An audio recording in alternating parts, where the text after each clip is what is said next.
Kau nasi jangan nak dimakan lah. Kalau kerajo tu, beko pulang je ojek selai. Kepiti 2.000 untuk ojek beko. Jangan manda-manda ya. Lah kerajo.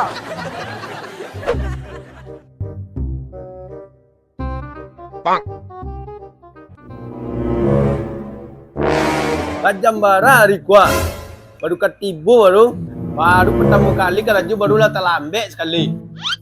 Jalan buka kebab jam 2. Iko hari lah jam 7 malam baru ketibu kerajo dah. Awak pengen orang bini awak beli jerayu tadi Pak. Kali baju rayu. Kali kejadi lah rayu tidak. Nak jadi rayu tu.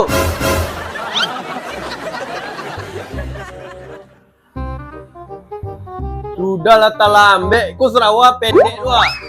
Wah. Pegang tu lah.